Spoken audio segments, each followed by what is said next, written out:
कार्यक्रम के पुण्यार्जक हैं श्री कंवरलाल जी महावीर प्रसाद जी, पाटनी, मदनगंज, किशनगढ़, राजस्थान।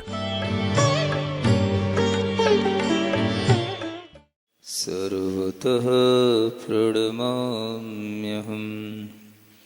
अनंतानंत सिद्ध परमेष्टि भगवान की, देवादिदेव वर्तमान शासन नायक श्री वर्धमान महावीर भगवान की, परम पूज्य आचार्य गुरुवर श्री विद्यासागर जी महाराज की, आचार्य श्री समय सागर जी महाराज की जय बोलिए। अरहम ध्यान योग प्रणेता मुनि श्री 108 प्रणम्य सागर जी महाराज की, मुनि संघ की। मोह महात्म दलन दिन, तप लक्ष्मी भरतार, ते पारस परमेश मुझ, हो सुमति दातार। वामानंदन कल्पतरु, जयो जगत हितकार। मुनिजन जाकी आस करी, जाचे शिव फल सार। भगवान पार्श्वनाथ की यह कथा उनके पिछले जीवन में राजा आनंद के मुनि महाराज बनने के बाद की चल रही है।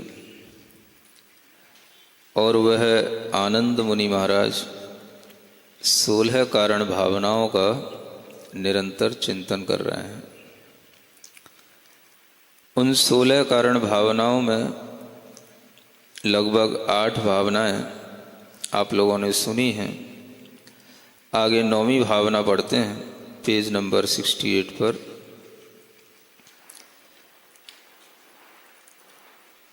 दस विध साधु जिनागम कहे, पथ पीड़ित रोगादिक गहे, तिनकी जो सेवा सत्कार, यही भावना नौमी सार। 10 प्रकार के साधु होते हैं।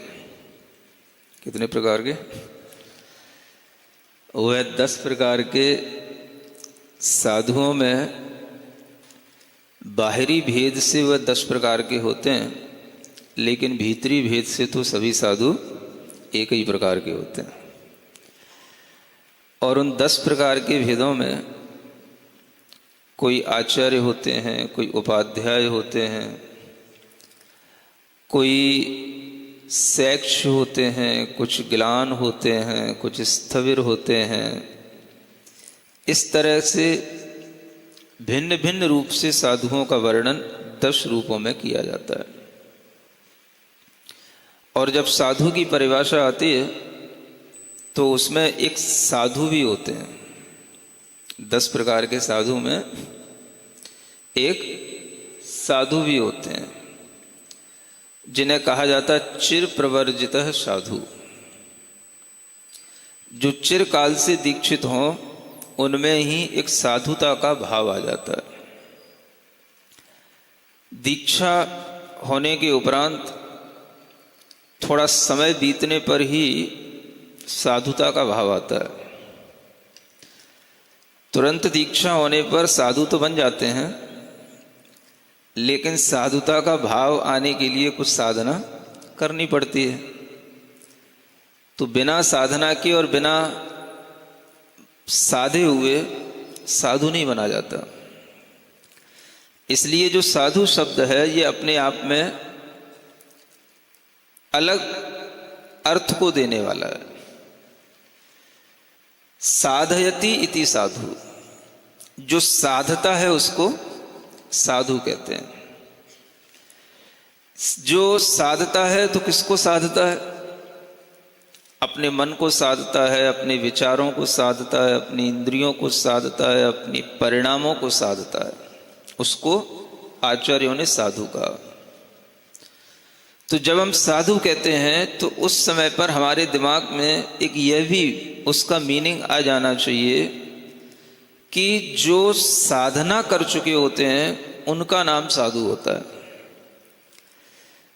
अब कहने में तो जो आज के दीक्षित हैं वो भी साधु हैं, कल के दीक्षित हैं वो भी साधु हैं, साधु तो होते हैं, लेकिन उसका सही मायने में अगर जो भाव है तो आचार्यों ने कहा जो साधना कर ले, साध ले, उसका नाम साधु है।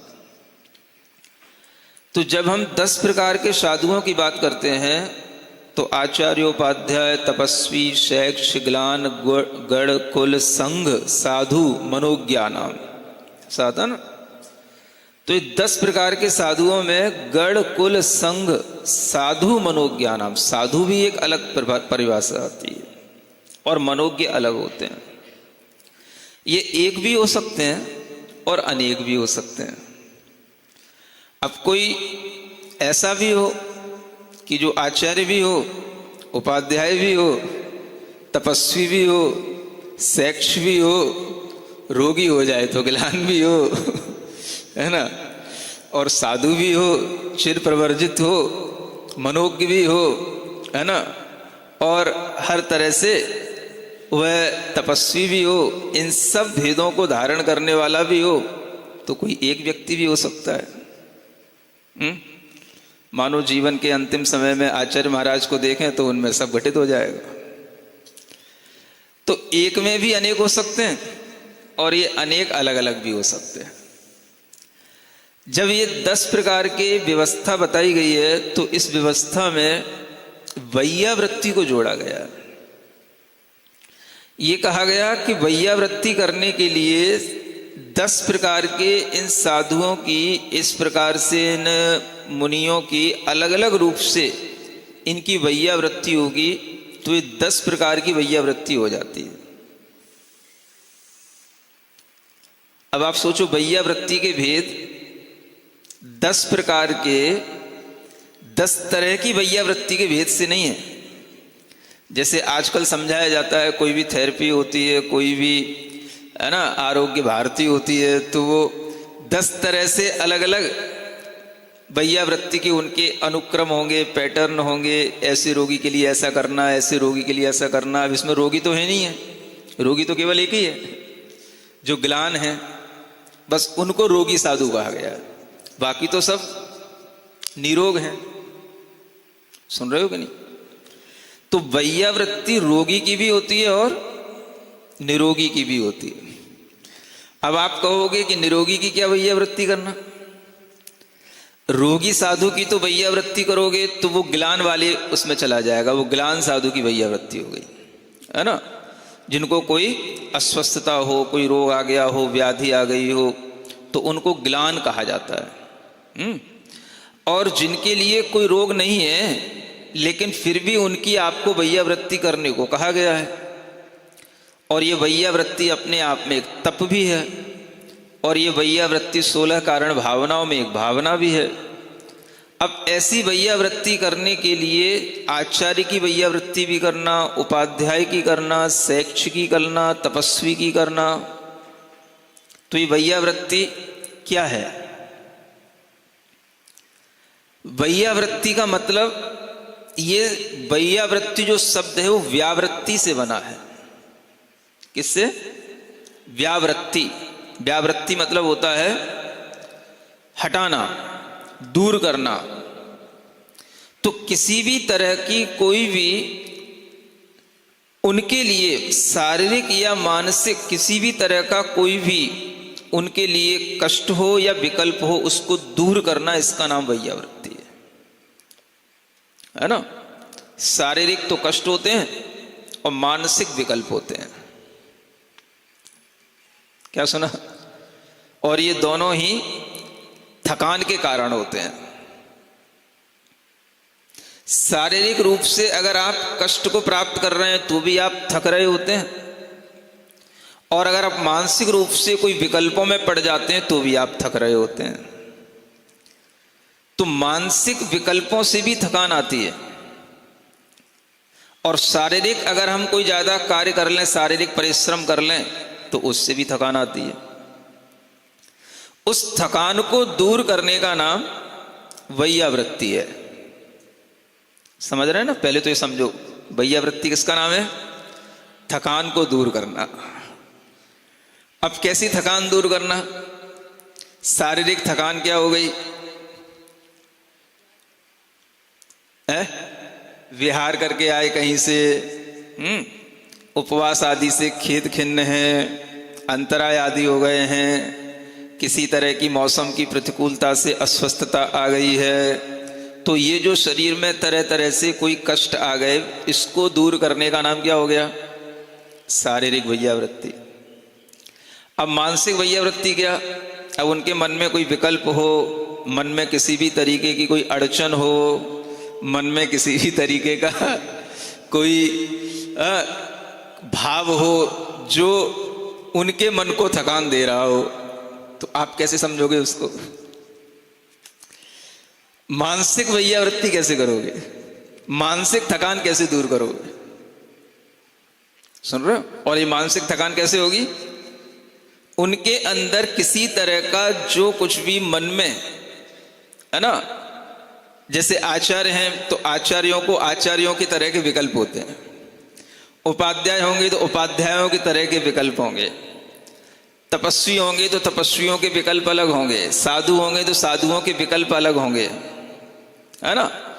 उन विकल्पों को दूर करने का नाम उनकी मानसिक थकान को दूर करना है, और उन विकल्पों से उन्हें मुक्त कर देने का नाम उनकी मानसिक वैयावृत्ति करना है। अब ये आपके बस की कैसे चीज बनेगी, ये बताओ? आप तो शारीरिक वैयावृत्ति भी अच्छे से करना नहीं जानते, तो मानसिक क्या करोगे? तो वैयावृत्ति के नाम पर क्या करते हो आप?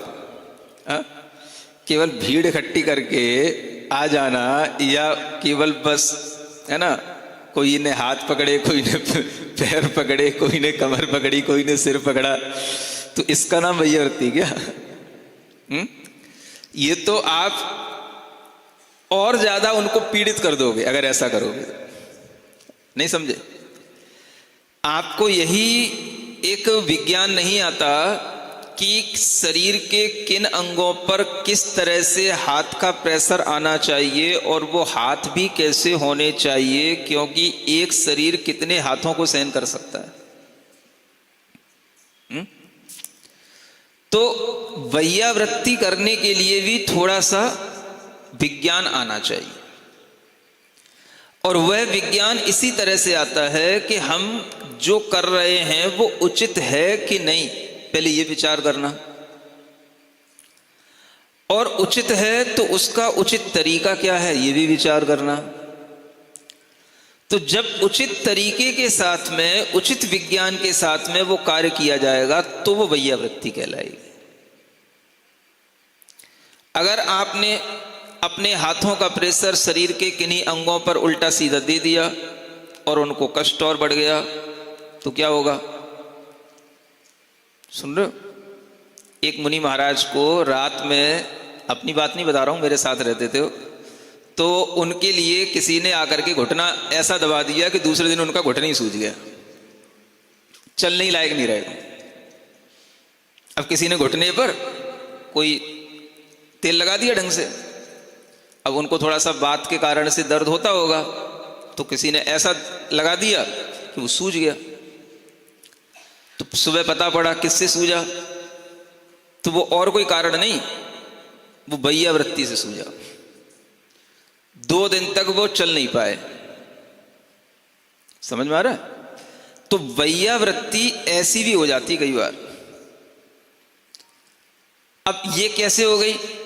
आपको पता होना चाहिए कि हाथ कहाँ लगाए जाते हैं, शरीर के किन अंगों पर हमें हाथ लगाना चाहिए, और वह कहाँ पर कितना दबाव दिया जाता है, ये भी आपको पता होना चाहिए। इसका भी एक विज्ञान होता है।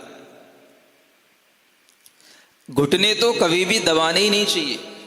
जहां ये कटोरी रहती है, इसको तो कभी इसकी मालिश करवाना ही नहीं चाहिए।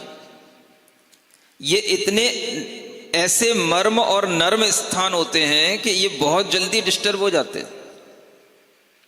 उसके आगे पीछे अगर आपको कहीं कुछ करना हो तो कर सकते हो, लेकिन उसके ही ऊपर प्रेशर तो कभी भी नहीं डलवाना चाहिए। अब या तो ये करवाने वाले को पता हो या करने वाले को पता हो, और अगर दोनों को ही पता नहीं है तो क्या होगा वो भैया वृत्ति से वो थकान हटेगी नहीं, वो नस हट जाएगी वहां से है ना, वहां की मसल्स खिंच जाएंगी, वो हट जाएगी, तो आप एक नया कष्ट दे करके और चले जाएंगे। वैया वृत्ति अपने आप में एक आर्ट है ना, एक कला है, इसको सीखना चाहिए। यहां पर तो फिर भी आरोग्य भारती तैयार है, यहां पर वो चीजें सिखाई जाती हैं, सीखना चाहिए। हमें अपने हाथों का स्पर्श खुद नहीं पता होता, लेकिन सबके हाथ गर्म होते हैं, जो स्वस्थ होगा उसके होंगे और जो अस्वस्थ होगा उसके भी होंगे। अस्वस्थ के तो गर्म अलग दिखेंगे और स्वस्थ के गर्म अलग होंगे। समझ आ रहा है? आपके हाथ गर्मी में गर्म होते हैं और ठंडी में ठंडे होते हैं। सुन रहे हो ना? ऐसे ही होगा ना, गर्मी में अपने आप ठंडे तो नहीं हो जाएंगे और ठंड में अपने आप गर्म नहीं हो जाएंगे। तो गर्मी में कैसे होंगे आपके हाथ? गर्म होंगे, ठंडी में ठंडे होंगे। आपने अपने हाथ मुनि महाराज के कहीं शरीर पर लगाए तो अपने हाथ की गर्मी आपने गर्मी के दिनों में उनके अंदर बढ़ाई कि घटाई? और अगर आपने जबरदस्ती घिसा घिसी कर दी तो वो गर्मी और बढ़ गई कि घट गई? तो आप करते क्या हो?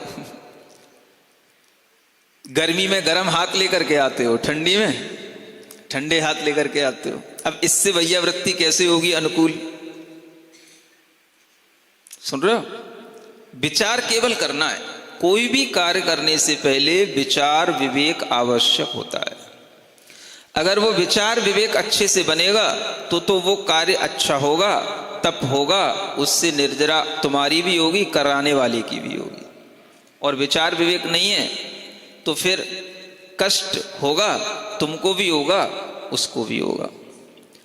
तो विचार विवेक के साथ में जब ये कार्य किया जाएगा तो आपके अंतरंग में भी ये विचार रहे कि कौन सी चीजें कब किस मौसम में अनुकूल होती हैं।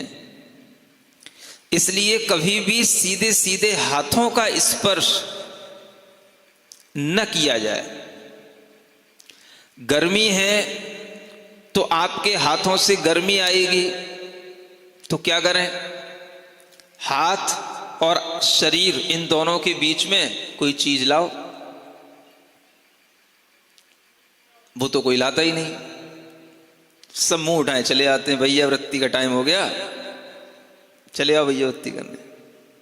है? कि हमें उससे पहले क्या करना, हाथ धोना कि नहीं धोना, सीजन चल रहा है, तरह तरह के है ना इन्फेक्शन होते रहते हैं, तरह तरह के रोग होते रहते हैं। इन सब से बच करके बचा करके सेवा करने का नाम भैया वृत्ति है। तो ये सीजन परिवर्तन का सीजन है। इन्फेक्शन बहुत जल्दी होते हैं, लोगों को ये भी पता नहीं होता है। अगर हमें कभी कल बुखार आया, कल हमारे शरीर में कोई दर्द था, दीपावली थी, अच्छे से लड्डू पेड़ा खा लिए, है ना, जुकाम हो गया, बुखार हो गया, पेट में दर्द हो गया, तो सब दर्द तो बना ही है। और साथ में आकर के जब आपके अंदर कोई रोग है, भले ही पेट का दर्द हो, पेट में भी दर्द क्यों हुआ? आपने गलत खाया पिया, ओवर ईटिंग की, तब जाकर के पेट में दर्द हुआ। तो उसके कारण से आपके शरीर के अंदर डिस्टरबेंस है, वो नेगेटिविटी जो क्रिएट हो गई है बॉडी के अंदर कहीं पर भी, वो आपके हाथों में सबसे पहले आती है। तो ये जरूरी नहीं है कि जब आपको बुखार आए तभी आप अपने आप को मुनि महाराज से बचाएं। भाई बुखार वाले लोग मुनि महाराज को ना छुएं, ये तो चलो फिर भी लोग थोड़ा बहुत जानते होंगे। जानते हो कि नहीं? वो भी नहीं जानते। वो भी ऐसा होता है, कल बुखार आया था और फिर रात को गोलियां खा ली, सुबह ठीक हो गए, महाराज अब तो ठीक हूं, अब तो ठीक हूं। इतनी भी जल्दी क्या पड़ी भाई? कल बुखार आया था तो उसके जर्म्स आज भी रहते हैं, आज भी बुखार आ सकता है। कोई भी बुखार होता है, एक दिन बाद भी आता है, कुछ 2 दिन के बाद भी आता है, ऐसे भी बुखार होते हैं। थोड़ा रुक जाओ, 1 दिन 2 दिन, जब पूर्णतया स्वस्थ हो जाओ तब जो है कोई भी तरीके की वैयावृत्ति करने का विचार करना चाहिए। तो ये विचार हर व्यक्ति के अंदर रहना चाहिए कि हम अगर मुनि महाराज के शरीर का स्पर्श करते हैं तो उससे पहले हम ये देखें कि हमारा शरीर सही है कि नहीं। बुखार भी नहीं होना चाहिए, जुकाम भी नहीं होना चाहिए। अगर आपको जुकाम होगा, किसी भी तरह से आपके मतलब कोल्ड होगा, तो उसका भी असर आपके हाथों पर आएगा। आपके निकट बैठने से भी कई तरह के इन्फेक्शन की संभावना रहती है। इन्फेक्शन बहुत बुरी तरीके से होते हैं और बहुत बुरी चीज है, पता ही नहीं पड़ता। श्वासों से भी इन्फेक्शन हो जाते हैं। कोरोना ने तो सब सिखाया था ना, बस चला गया फिर फ्री हो गए तुम लोग। मैं कहता हूं कोरोना सिखाने के लिए आया था और हमेशा ये सीख बना के रखनी चाहिए। जब भी कोई मुनि महाराज के संपर्क में आने वाली क्रिया हो, उस कोरोना का याद करो, उतनी शुद्धि, उतनी डिस्टेंस मेंटेन, उतनी ही जो है अपने अंदर वह साफ सफाई सब कुछ अपने ज्ञान में आनी चाहिए। कोरोना चला नहीं गया, कोरोना एक सीख दे करके गया कि ऐसा ही हमेशा करो। जब आपके लिए किसी भी तरीके का रोग हो, जुकाम हो तो, बुखार हो तो, पेट खराब हो तो, स्किन खराब हो तो, समझ आ रहा है, कोई भी तरीके की आपको दिक्कतें हैं तो आप मुनि महाराज के शरीर का स्पर्श न करें। ये अच्छी वैयावृत्ति होगी, बजाय इसके कि हम कैसे भी हैं आए घसीट दिए। कुछ लोग तो अपना सिर ही घिसते रहते हैं। अरे महाराज आपके चरणों की धूल मिल जाए तो कल्याण हो जाए। अरे भाई धूल मिल जाए तो क्या करें हम? तुम अपनी धूल हमारे चरणों में लगा रहे हो क्या? मेरे चरणों की धूल अपने में लगा रहे हो। पसीना आ रहा है तो घिसे जा रहा है, धूल लगा तो घिसे जा रहा है ना। मना करो कोई तो भाई तुम्हें मना क्यों करते हो? महाराज तो इसी के लिए है, ऐसे ही है ना, महाराज तो हाँ सबके लिए है, इसी के लिए है। तो इस तरीके का जिनके अंदर विचार रहता है वो लोग कभी वैयावृत्ति तप को समझ नहीं सकते, है ना। अगर आपके अंदर किसी भी तरीके की रुग्णता है तो आप मुनि महाराज से 4 हाथ दूर से बात कीजिए, कम से कम 4 हाथ। समझ आ रहा है? कोई भी व्यक्ति कभी भी किसी भी समय पर बैठता है तो थोड़ा दूरी से बोले, दूरी से बात करे। कोरोना ने यह भी सिखाया है डिस्टेंस मेंटेन कीजिए। और आज अगर कोरोना चला गया है तो भी तरह तरह के इन्फेक्शन होते हैं, वो सिर्फ तभी रुक सकते हैं जब आप डिस्टेंस मेंटेन करें। दर्शनार्थी कभी डिस्टेंस मेंटेन करने की बात न करते हैं, न सोचते हैं, न व्यवस्थापक लोग कभी करते हैं। समझ रहे हैं? अगर आपके लिए कोई किसी भी तरीके से बाउंड्री न बनाई जाए तो आप बिल्कुल चढ़ ही बैठते हो। अगर सामने ये बाजोटा भी रखा होगा तो ये भी हटाना पड़ जाएगा, इसके ऊपर भी गिर गिर पड़ोगे। विवेक के साथ वैयावृत्ति करना हर समय संभव हो सकता है। केवल पैर दबाना, हाथ दबाना, शरीर दबाने का नाम वैयावृत्ति नहीं है। यानी ये वैयावृत्ति तो उनकी जिन्हें कोई थकान हो। मानो हमें कोई थकान ही नहीं है, अभी हम कौन सा विहार कर रहे हैं तो हमारे शरीर में कोई थकान नहीं है, फिर भी अब आप वैयावृत्ति कैसे करोगे? तो गिलान की वैयावृत्ति तो गिलान में गई। अब आचार्य हैं, उपाध्याय हैं, मनोज्ञ हैं, शैक्ष हैं, इनकी वैयावृत्ति कैसे करोगे? तो इनकी वैयावृत्ति करने के तरीके अलग होते।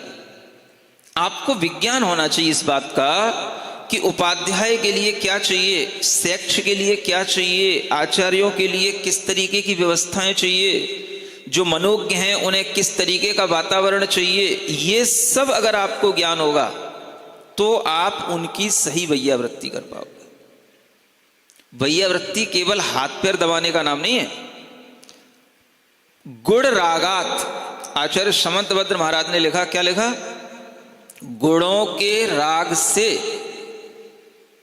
चाहे हम पैर दबाएं या कुछ और करें, ये गुणों के अनुराग से पहले होना चाहिए। तो सबसे पहले क्या आना चाहिए? गुणों का अनुराग होना चाहिए। गुण का मतलब जो जिस गुणों को धारण करने वाले हैं उनके अपने उन गुणों की वृद्धि कैसे करें, इसका नाम है वैयावृत्ति।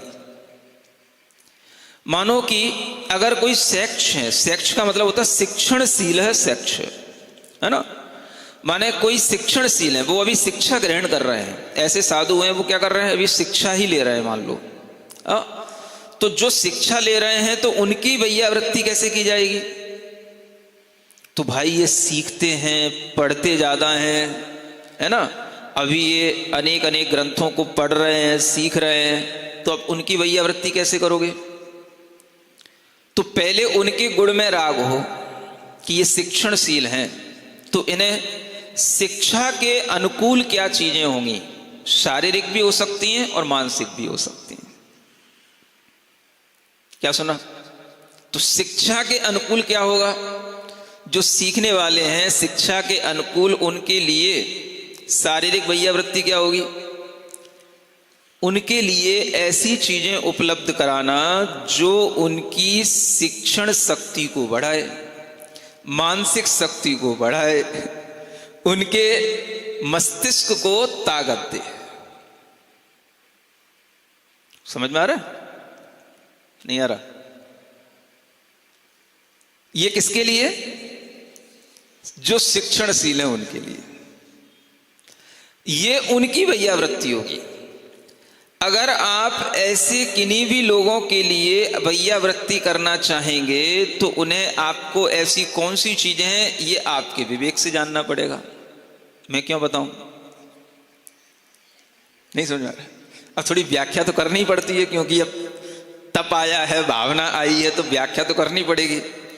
तो वो व्याख्या में अब आपको अपने विवेक से सोचना है कौन सी चीजें ऐसी होती हैं जो उनके शिक्षण में सहयोगी हो। वो बाहरी चीजें भी हो सकती हैं, भीतरी भी हो सकती हैं। मान लो कोई ऐसी लिखने पढ़ने की सामग्रियां भी हो सकती हैं और कुछ खाने पीने की भी सामग्रियां हो सकती हैं, सब कुछ हो सकता है। अनुकूलता, समझ रहे हैं ना?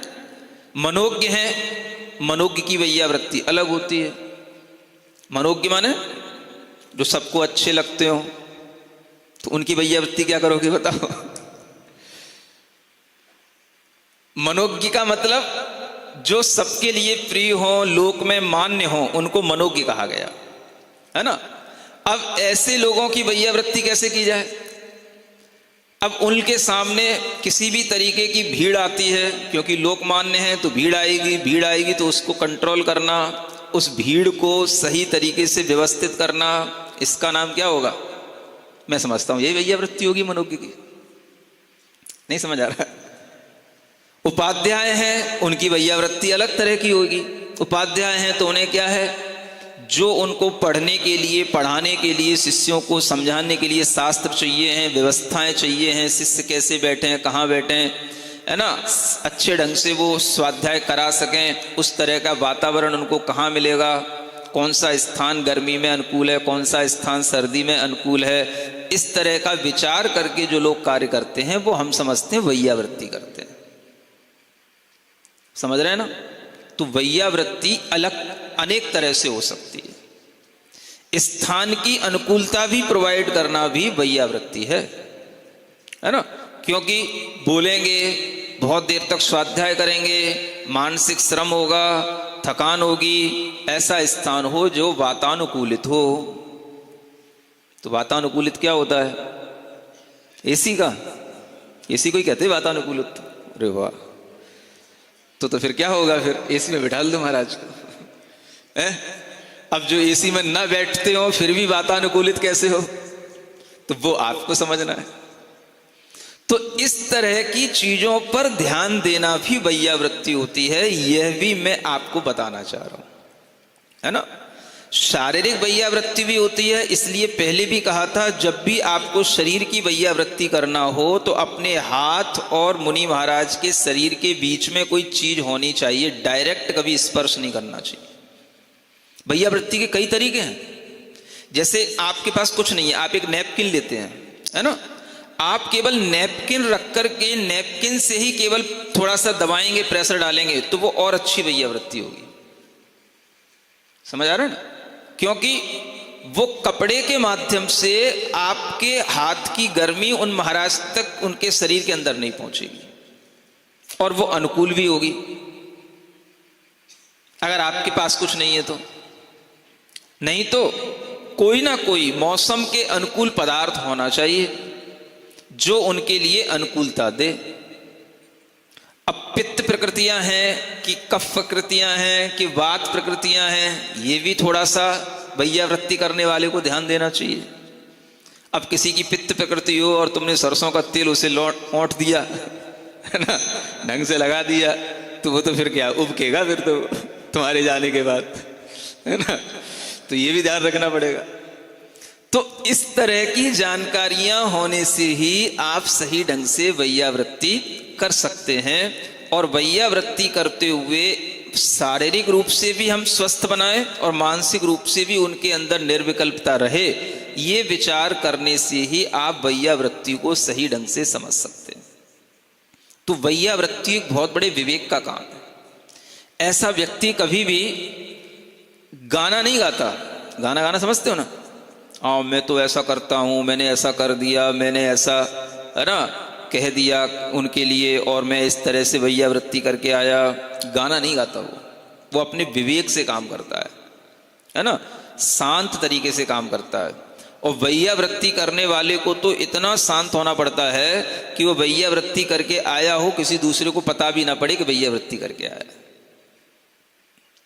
समझ रहे हो ना।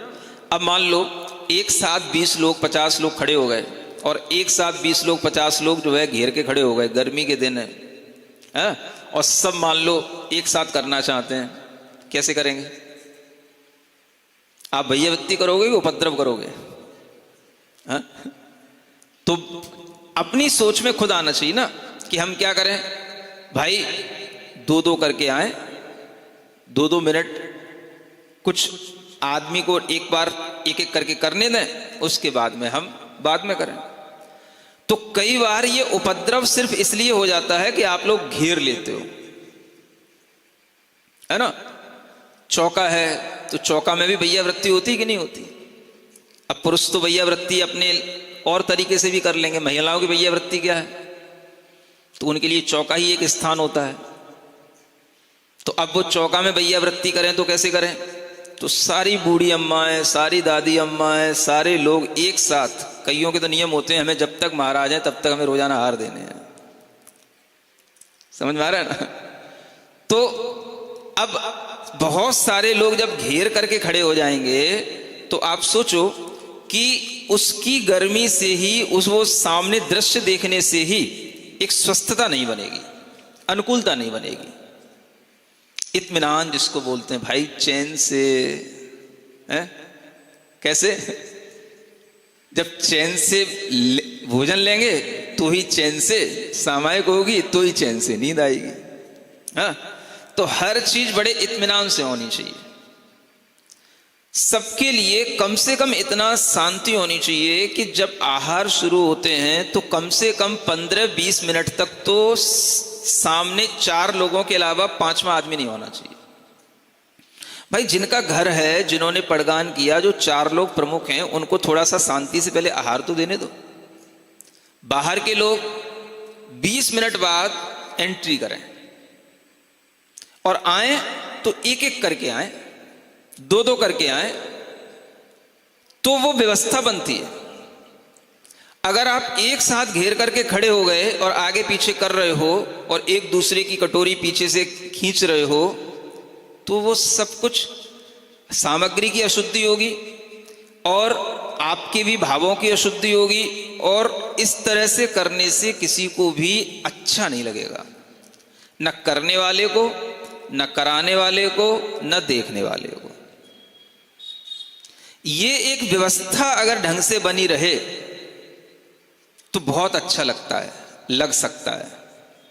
और ये व्यवस्था बनती ही नहीं है। आज कहूंगा तो आज बन जाएगी, कल से फिर टूट जाएगी।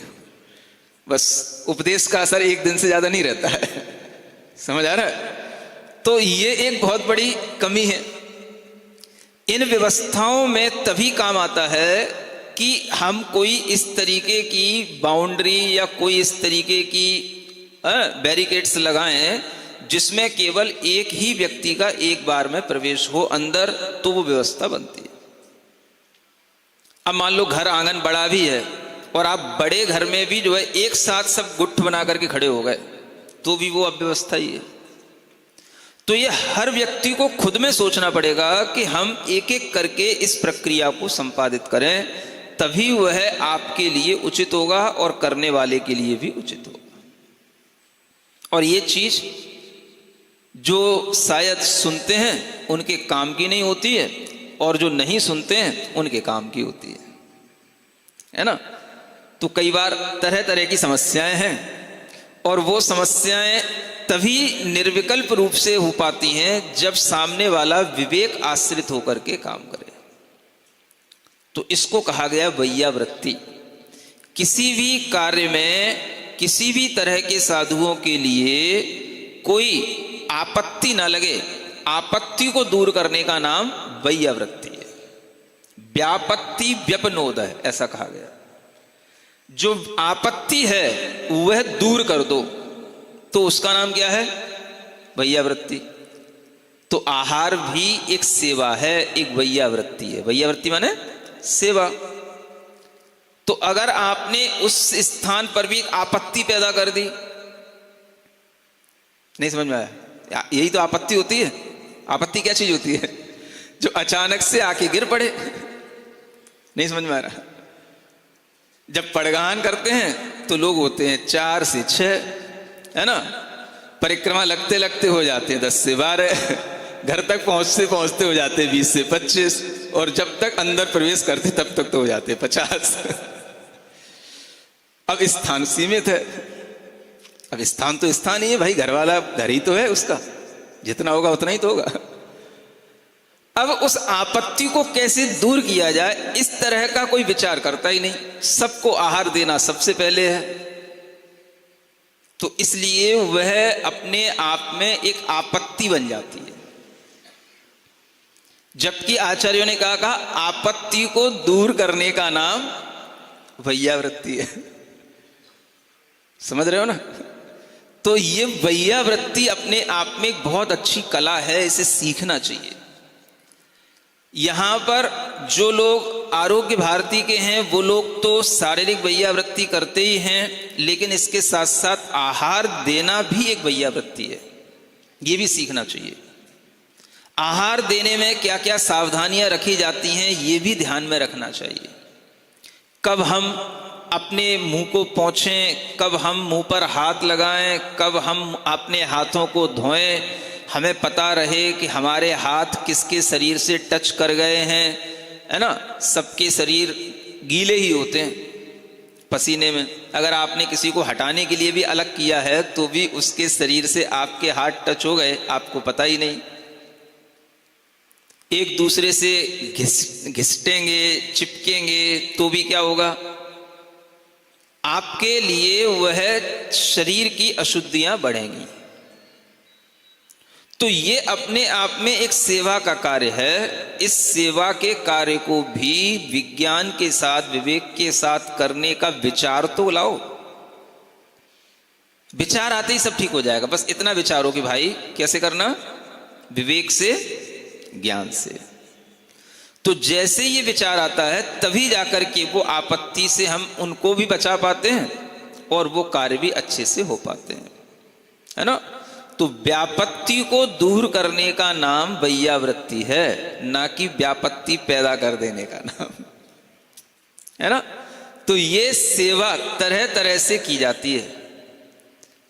आचार्यों की अलग, मनोज्ञों की अलग, शिक्षणशीलों की अलग, उपाध्यायों की अलग, ये कोई भी कर सकता है। साधु भी साधु की सेवा करते हैं, श्रावक भी साधु की सेवा करते हैं। तो ये सबके लिए है। साधु साधु के लिए सेवा कैसे करेगा तो वो भी उसको पता रहता है। तो साधु के अंदर भी सेवा का भाव रहता है, क्योंकि तप तो उसका भी है, उसको भी करना है। तप नहीं करेगा तो निर्जरा कैसे होगी। तो आचार्य महाराज की जब कोई वैयावृत्ति करने आता था तो कई बार इस तरीके की आपत्तियां दिखती थी, लेकिन फिर भी आचार्य महाराज मना नहीं करते थे। तो एक दिन आचार्य महाराज से पूछा कि आप रोकी क्यों नहीं देते हो, मना ही क्यों नहीं कर देते हो कि वैयावृत्ति होगी ही नहीं, ऐसा क्यों नहीं डिक्लेयर कर देते हो, कोई आएगा ही नहीं। तो आचार्य महाराज कहते हैं देखो ये निर्जरा का साधन है उनके लिए, हम उनकी निर्जरा को क्यों रोकें? समझ रहे हो? तो साधु तो ये सोचता है कि आपकी निर्जरा का साधन है, आपके लिए निर्जरा भी होगी कर्म की और पुण्य का बंध भी होगा, तो ये आपके लिए पुण्य बंध का साधन है, तो हम रोकें क्यों? तो हम रोक तो सकते नहीं, क्योंकि हम रोकेंगे आपको तो आपके पुण्य बंध में कमी आएगी। वही तो एक समय होता है जब आप पुण्य बंध अच्छे से कर सकते हो, ये भी एक सोचने वाली चीज है। तो पुण्य बंध की प्रक्रिया से किसी को रोका नहीं जा सकता और ना रोकना चाहिए। सिर्फ क्या है, विवेक से विचार से करना। तो जब भी किसी भी तरह से हम इस तरह से वैयावृत्ति करने का विचार करते हैं तो हमारे अंतरंग में अपने आप उन तपस्वी के गुणों से अनुराग भी होता है और उसी अनुराग से हमारे अंदर प्रशस्त भाव आते हैं। उन भावों से हमारे कर्मों की निर्जरा भी होती है और पुण्य बंध की प्राप्ति भी होती है। अब इस तरह की निर्जरा करने का जब विचार आए तो आप अपने मन में बस यही विचार करें, हम जिनकी वैयावृत्ति करने जा रहे हैं उनके लिए अनुकूल क्या है। सिर्फ एक विचार तो करें, अनुकूल क्या है बस, और उसी अनुकूलता को लाने की कोशिश करें। समझ रहे हैं? तो ये क्या होगा, ये सही वैयावृत्ति होगी। इसलिए हर किसी को हर चीज को सीखना चाहिए। स्त्रियों को भोजन कला सीखना चाहिए, है ना, कैसे अच्छा, है ना, बिना नमक का भी स्वादिष्ट कैसे बने भोजन, ये भी कला सीखना भी स्त्रियों की वैयावृत्ति है। नहीं समझ में आ रहा है? बिना मीठे का भी मीठा कैसे लगे, ये भी सीखना एक कला है। तो इस तरीके की कलाएं जब स्त्रियों में होती हैं तो वह अच्छे वैयावृत्ति से चुपचाप खूब पुण्य बंद कर लेती हैं। समझ आ रहा है? और जिनके लिए इस तरीके का विज्ञान नहीं होता है तो वह केवल काम चलाऊ काम करते हैं। इसलिए हर किसी को यह वैयावृत्ति खुद करनी चाहिए। मुनि महाराज की सेवा करने के लिए हर स्त्री को, हर पुरुष को खुद अग्रसर होना चाहिए। चौके में भी अच्छी सामग्रियां कोई भी बनती हैं तो वो अपने हाथ से शुद्ध रूप में खुद बनाना चाहिए। दूसरों से अगर हम कोई भी सहयोग लेते हैं तो वह केवल ऊपरी होना चाहिए, लेकिन भीतरी सहयोग तो खुद अपना, खुद का होना चाहिए। समझ आ रहा है? चाहे कोई कितने ही बड़े घराने का क्यों ना हो, रोटी बनाना खुद को ही आना चाहिए। समझ आ रहा है? सब्जियां बनाना खुद को ही आना चाहिए। बनेगी तो अंगीठी पर ही, उस अग्नि पर ही, पतीली में ही बनेगी, भगोनी में, लेकिन बनाने वाले का भाव उसमें काम करता है। कितनी मात्रा में किसमें क्या पानी डालना है, कितनी मात्रा में क्या उसमें मसाला डालना है, ये काम जो कर रहा है उसी का भाव उसमें जा रहा है। समझ रहे हैं ना? तो हर किसी को अगर इस तरह से वैयावृत्ति करने की कला आएगी तो वो व्यक्ति स्वयं में भी निरोग रहेगा। आप लोग सबसे ज्यादा रोग क्यों पाल रहे हैं? क्योंकि आप लोग आलसी हो रहे हैं, करना कुछ नहीं है और कपड़े बदल करके बस तुरंत खड़े हो जाना है, स्वामी नमोस्तु नमोस्तु नमोस्तु करना है। तो ये कोई वैयावृत्ति नहीं होती, इससे पुण्यबंध नहीं होता। भावों के साथ में उन चीजों को खुद से निर्मित करना, खुद अपनी देखभाल में सारे काम करना, इस तरह से जो समय दे करके इन कार्यों को करते हैं उन्हें ही अच्छे पुण्यों का बंध होता है और तीर्थंकर प्रकृति जैसे कर्मों का बंध होता है। सुनते हो? छोटी चीज नहीं है। आहार देने से भी तीर्थंकर कर्म का बंध होता है, क्योंकि आहार भी देने में आपको वैयावृत्ति हो रही है और दान का भी भाव आ रहा है, त्याग भी हो रहा है और तप भी हो रहा है। श्री कृष्ण का दृष्टांत आप लोगों ने सुना तो होगा ही। एक मुनि महाराज जो किसी व्याधि से ग्रस्त थे और उन मुनि महाराज को श्री कृष्ण ने जब देखा तो उनकी चिकित्सा करने के लिए उनके सामने तरह तरह के वैद्य आए, लेकिन वो समझ नहीं पाए कि क्या करना है। महाराज ने कुछ बताया नहीं और वो वैद्य अपने आप से समझ नहीं पाए। तब एक वैद्य ऐसा उन्होंने बुलाया जो केवल उनके कहना चाहिए ऊपरी चेहरे को देख करके या उनके रंग को देख करके समझ ले कि इनके अंदर क्या बीमारी है, नाड़ी भी पकड़ने की जरूरत ना पड़े। हाँ, ऐसे भी वैद्य होते हैं। ये यूरिन टेस्ट तो आजकल होने लगे हैं, ये इससे पहले भी चलते थे इस तरह के टेस्ट। पहले के वैद्य क्या करते थे, जीभ दिखाओ, जीभ है? तो जीभ को देख करके ही समझ लेते हैं कि इसके अंदर क्या रोग है। जीभ में कहाँ कालापन आ रहा है, जीभ कहाँ मोटी हो रही है, जीभ की आकृति कैसी बदल गई है, कहाँ लाल है, वो देख करके ही समझ में आ जाता है। केवल आपके शरीर को देखकर या केवल आपके, आज तो टेस्ट कराने के लिए पैथोलॉजी होती है, पहले पैथोलॉजी नहीं होती थी तो भी वैद्य केवल मल मूत्र को देख करके ही टेस्ट कर लेते थे। ये होता है तब जाकर के वो ध्यान वैद्य डिग्री होती है। तो ये आजकल के डॉक्टरों के पास नहीं है ये कलाएं, इसलिए आजकल लोग दवाइयों से स्वस्थ कम होते हैं, मरते ज्यादा हैं, रोगी ज्यादा होते हैं। मेरा तो मानना ऐसा ही है, कोई क्लेम मत करना मेरे ऊपर। हाँ, स्वस्थ कम होते हैं, रोगी ज्यादा होते हैं, क्योंकि ये चिकित्साएं ऐसी हो गई हैं, ये सिर्फ ट्राई एंड ट्राई अगेन वाली चिकित्साएं बस, और इसमें कोई भी ज्ञान विज्ञान काम नहीं करता। ये सिर्फ जो है अपनी एक तरीके से पूरा का पूरा डिपेंडेंट है सारी की सारी चिकित्साएं। ये रोग के सिम्टम दिख रहा है तो ये दवाई दे देना, ये रोग के सिम्टम दिख रहा है ये दवाई दे देना, ना उसकी उम्र देखना, ना उसकी प्रकृति देखना, ना उसका आगे पीछे कुछ पूछना, कोई मतलब नहीं, बस रोग हो गया ये दवाई दे देना, कैसे भी होगा ठीक हो जाएगा। तो इससे कई बार केसेस बिगड़ते हैं और बिगड़ ही रहे हैं और बिगड़ते ही हैं। हल्के हल्के से जुकाम बुखार कंट्रोल नहीं होते आजकल घरों में, थोड़ा सा जुकाम बुखार हुआ आईसीयू भर्ती हो गए, थोड़े से जुकाम बुखार में आईसीयू तक पहुंचने की क्या जरूरत होगी भाई। तो कई बार ये केसेस इसीलिए बिगड़ते हैं कि डॉक्टर लोगों को यह पता नहीं होता है कि इसकी उम्र क्या है, इसकी प्रकृति क्या है। बस उन्हें पता होता है कि इसमें ये इंजेक्शन लगाना, ये ड्रिप लगाना, ये दवाई देना, बस उन्हें जो फॉर्मूला पता है वो वही करते हैं। तो इस तरह की गलतियों से भी कई बार केसेस बिगड़ते हैं और बहुत ज्यादा बिगड़ जाते हैं, और कई बार तो निपट ही जाता है आदमी। ये डॉक्टरों को पता होता है, कहने को होता है भाई क्या हो गया, बुखार बिगड़ गया। भाई बुखार इतना क्या बिगड़ गया, इतना भी कंट्रोल नहीं करना सीख पाए तो फिर क्या सीखे, ये कौन से चिकित्सक हैं। तो अंतरंग में इस तरीके का विज्ञान है ही नहीं, इसलिए इन सब चीजों से डरना चाहिए। जब वैद्यों इनकी डॉक्टरों की यहां पे कॉन्फ्रेंस हुई थी महावीर नगर में, तो मैंने डॉक्टरों से कहा था कि डॉक्टरों को ये हमेशा ध्यान रखना है कि उन्हें कभी दवाई खाना ना पड़े जाए। डॉक्टर अगर दवाई खा रहा है तो वो डॉक्टर नहीं है।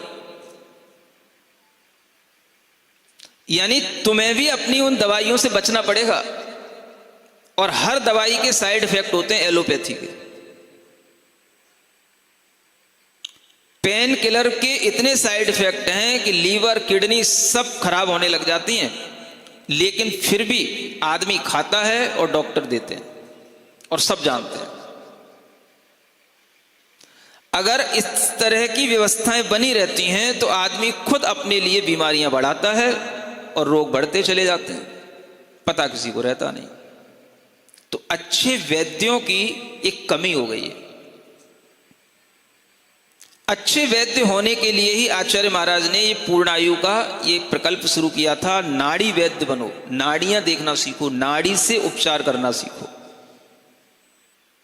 और इस तरीके के वैद्य बनकर के ही आप किसी का सही ढंग से उपचार कर सकते हो। एलोपैथी किसी एक सर्जरी आदि के लेवल पर काम करने वाली चीज है, हर लेवल पर काम करने वाली चीज नहीं है। हल्के हल्के से जुकाम बुखार पेट दर्द में एलोपैथी के कोई उपयोग नहीं है। अब बाबा रामदेव कहता था तो उसके ऊपर केस लग जाते थे, मैं कहूंगा तो मेरे ऊपर केस ना लग जाए। समझ आ रहा है ना। तो ये चीजें लोगों के दिमाग में जब तक नहीं बैठ रही हैं तब तक वो अपना ही अहित कर रहे हैं, नुकसान कर रहे हैं। और इस तरीके का विज्ञान होता था पहले। तो मुनि महाराज के लिए उन श्री कृष्ण ने एक वैद्य के माध्यम से ऐसा दिखवाया। वैद्य ने कहा इनको यह औषधि लगेगी, तो वह औषधि श्री कृष्ण ने बनवाई। सुन रहे हो? कौन से श्री कृष्ण? वही जो बांसुरी बजाते हैं, उन्हीं श्री कृष्ण की बात कर रहा हूं। कोई तुम्हारे नाम वाले कोई श्री कृष्ण नहीं है, समझ आ रहा है? हाँ, तो उन श्री कृष्ण ने वह दवाई बनवाई मुनि महाराज के लिए अपने राजमहल में, वैद्य से खुद बुला करके।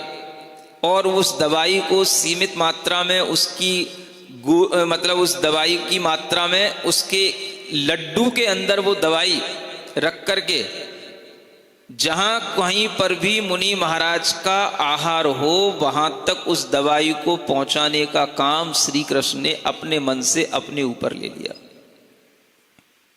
सुनते हो? और वह मुनि महाराज हफ्ता 15 दिन उनके नगर में रुके।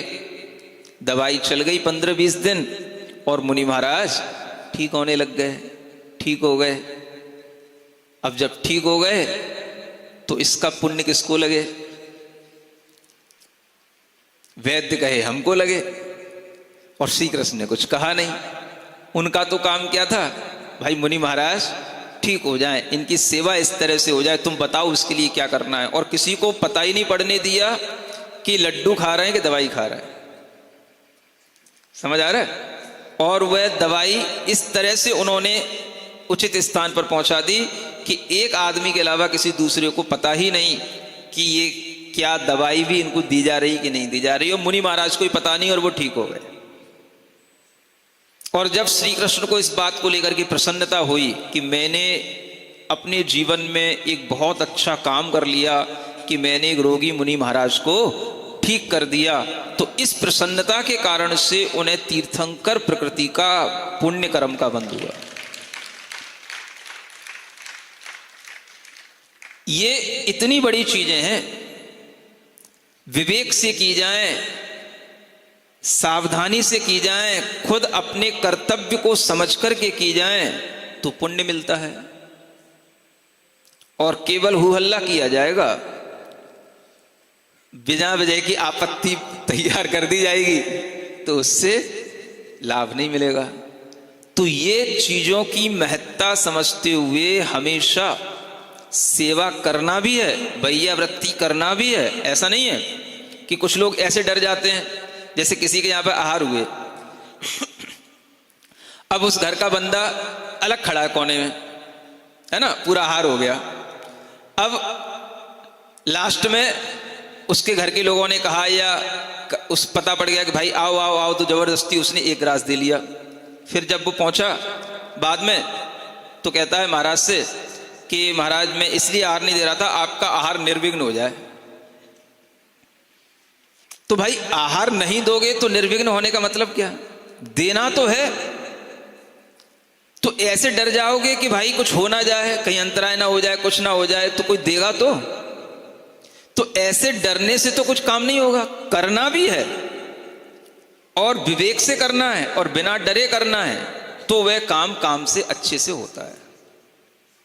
समझ आ रहा ना? तो कई लोग डर जाते हैं, अब हम कल से भैयावत्ती करने नहीं जाएंगे, अब हम आहार कर देने नहीं जाएंगे, तो ये एक डर आ जाता है। ये एक और उल्टा काम हो जाता है, समझाओ तो उल्टा हो जाता है और समझते हैं नहीं समझ में आ रहा है। तो आचार्य महाराज की वो वचन याद रखो, भाई हम आपकी निर्जरा को कभी भी रोकना नहीं चाहते, हम आपके पुण्यबंधु को कभी भी रोकना नहीं चाहते, फिर भी समझाते क्यों हैं? क्योंकि आप करो और अच्छे से करो, लेकिन और अच्छे ज्ञान पूर्वक करो, है ना। अब महाराज को अंतराय ना आ जाए इसलिए हम कोने में खड़े हो जाएं, ये ठीक है? या जो सामग्री आ रही है उसको हम अच्छे से देखें, ये ठीक है? बताओ, एक सोचने की बात है।